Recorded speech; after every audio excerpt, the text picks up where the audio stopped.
But that could be a whole other beast. However, as we move into this game, it looks like we will not be seeing the Meta Knight tonight. We will be seeing the Roy, at least for game one. Meta Knight's going back to the corner where he belongs. I was so excited for a moment, man. I'm sorry, but for now, it is time to see two absolute behemoths of men.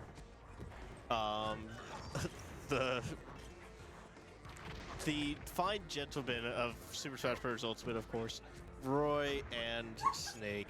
So we're seeing a little bit of a change instead of the usual agenda of Snake gameplay until he just dropped 2 grenades, which is usually what you're trying to go for. If you could have a GPM, if you will, grenades per minute, as long as you're keeping that up, you're inside of a good spot. And with Roy, you get less opportunities to sort of set yourself up with your explosives. Yeah. But that's just the nature of Roy wanting to go in. There it is. There it is. The coveted up tilt killing at 100% or above. I think Roy's a little bit heavy though, so I think it's probably like a 105, 110. Yeah, like he's not the lightest. Like you're not looking at a Pikachu or a Squirtle, but like I wouldn't put him anywhere above like the middle. But returning it in stride, Snake is a little bit on the heavier side, and Roy's jab into back air was able to close that stock out pretty convincingly. So at this point, I think we're going to see Roy's rushdown is always going to be based off of, okay, can I get this percentage lead off of just a string? If I had to bet, when Roy wants Snake to have some control of center stage, and is just going to start dragging him across the stage. Building up that percent incredibly fast. It's a risky move, but I would not be surprised if you see it at least once today. The clang between a metal sword and Snake's thighs. I told you, those are artillery. Brother is so incredibly strong throughout all of this. The character has so much weight behind all of his moves by virtue of just his kit, but also I think we're going to see one Roy jab into a back air, but it was the sour spot. He goes for it again, trying to call out an air dodge from Snake. Instead, Snake opts for the up B, and so Roy just goes off and smacks him with the sword with the forward air and says, this is the value that I need. As now we are seeing a 60%, 70% string on the side of Roy onto Snake, but Snake in return taking the stock. Well, we know what Roy's win condition is now, right? Yeah. As long as we're able to we just need step 1, get Snake off. Oh, the C4 blast, no! When was that on it? No, he just threw it. He thought he had it placed down. So did I. So he threw it, it didn't go off. He was like, oh, I probably didn't do anything with it, so he just did it again. Oh, that makes sense. Okay. I had the mentality that he he stuck it onto Roy, and then at some point it swapped between the two of them. That is a little unfortunate, but also that's just wrong. The kind of thing you just kind of have to brush off. Like, it stinks, but you were doing an amazing job during the first round. I think both players, Roy had a very good job of going for his gameplay, but the Snake player has very solid fundamental understanding of what Roy wants, and so has been setting up these grenade patterns, setting up these C4s, and now I think we will see both players, again, begin to go for a little bit more as this plays out. The C4, Roy taking a bit more damage, getting sent upwards, but now I think it's going to be a matter of what can we do? There's Roy having to air dodge back to the ledge because that grenade would have popped if Roy went for the up B because he has a sword of fire. A very funny little interaction, but one that you have to respect when you're playing Roy, because if you go a little too low, Snake is going to punish you for it with his plethora of offstage options. But Roy saying, you like offstage? I'll show you offstage. Sends him into the blast zone. And now Roy is the one with the lead. So it's, I don't think I've ever said this sentence before.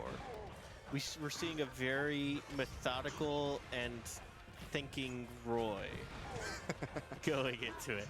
Not saying that, like, oh, there's never been a good Roy. No, no, no. There's been a lot of great Roys, but this is the time that we're seeing sort of that patience coming through. Yeah. But When you play a rushdown character, you don't always see it, man. yeah, no, and he's settling for options that aren't 100% great, right? But that's strictly because they're not options to use. Yeah. Playing against someone who plays the game very differently than most opponents, so you have to respect it. Absolutely, like using only 3 slashes on the side B right there, just because the grenade was on the ground, and if he did the 4th one, that would have been a fire blade hitting the grenade. Yep. So with that, he's playing Minesweeper. Yeah. Like, all right, if I flip this panel, am I going to explode? That looks like a 7. I'm not so sure. All right, great forward air coming out from Avail. Able to Little keep the taunts. pressure. Ooh. Oh, no. You're playing a dangerous game with those taunts, brother, but when you have this kind of lead, by all means, you just got to be ready for what returns on the other side. Oh, you want to taunt the snake.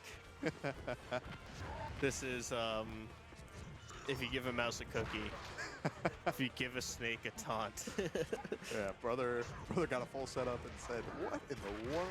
But I think Avail earned it, frankly, because he's been putting in so much work. He's been putting in value and has been playing this patient game exactly as you described. He has been looking forward to really going all out on this snake, but unfortunately, he has had to play just this little bit more patient game, as now he's the one at ledge. Snake is going for these setups, is sitting above, has to get past this grenades. He doesn't want to go above that snake. Snake was looking for that up tilt, whether you believe it or not. Yeah, so now this is, Oh, there we're it is. seeing Bonty sort of go into this, like, not desperation mode, but just trying to figure out, okay, well, I just need to hit him off of one thing, and that's it. Oh man, Snake barely misses the grab. Let's loose the C4, so that's off the table now. Snake going for these grenade setups. Doesn't have any more on stage, and so now Roy's looking for the follow-up. Does eat the dash attack, is at 174. Oh, and Snake gets the grab off of Roy, barely missing the ledge, but immediately says, I need to put you to sleep for a minute. We're getting a little bit too crazy with this, and sends him back up to the heavens. The spear that pierced the heavens. Amazing what we have seen from both players so far. And I love, again, we talked about it a couple minutes ago before we even knew this matchup. I love it when people have strategies going into these games where they're like, Real quick, Yeah. who won the first game? Oh, it is 1-1. yes, Okay. I must have been inside of a different universe for a second there. remember, Snake blew himself up at the end of game Oh one. yeah, Snake blew Yeah. himself up. Yeah. Right. Yeah. I knew that Snake got a kill at the end of the game for the first one. I just forgot Yeah. who it was on. Yeah. Okay. Yeah, all good. But So the with score that, is correct. yeah, We are going to be able to see more of this crazy shenanigans going which I've on. been hoping for, man. I love the fact that both of these players are just so comfortable with each other's matchup.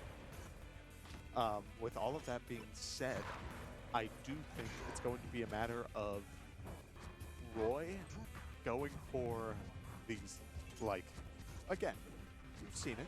He's very aware, very situationally awake, but Right. is making sure, like, as much as I would love to get the full value out of this stuff, like getting these back airs, he wants to just get this game playing it relatively safe, relatively sound, as now Snake is the one feeling the pressure, immediately goes for the grab, gets the up tilt follow up, goes for a little jab of celebration, and leaves it at that. While we're sitting through this, I do want to also acknowledge these spot dodge setups. Yeah, the one finger he acknowledged here. The king himself, head of the round table. But look at how Roy has been doing just like a very slow, methodical game. We can talk about it a dozen times over. But then let's talk about the advantage for a second. Because when the advantage is going for both of these characters, they're getting creative with it. There was a snake grenade combo at 70%. You think people would take enough damage where you couldn't get that follow-up? No, sir. He says, watch this, I'm going to get maximum value. So with that being said, both players rocking about 100%, and now it's going to be on the Roy to close this out, or the Snake to find the grab that has closed so many stocks before. Both players are going to want to get close, but Snake has a game plan of his own that he needs to set up, and Roy coming in just a little bit too close as that game plan is starting to get set up, closing out that stock. Look, that was, I mean, absolutely phenomenal read there on that previous life. And yeah, I mean, as you were saying before, and as we said before that, right? It is important to say that it was methodical, and ooh, it is important to also realize that Snake does have this crazy kill potential, thus alluding it to that minefield as we talked about before. But it's true, and gosh, Bonty is at 100%, and I still think that he has an incredible shot at this game. Oh, absolutely. Particularly because of all the tools and traps that Snake has. Ooh, an amazing call out from the side of Avail, because he was able, he hits the jab and says, you have to do something here. If any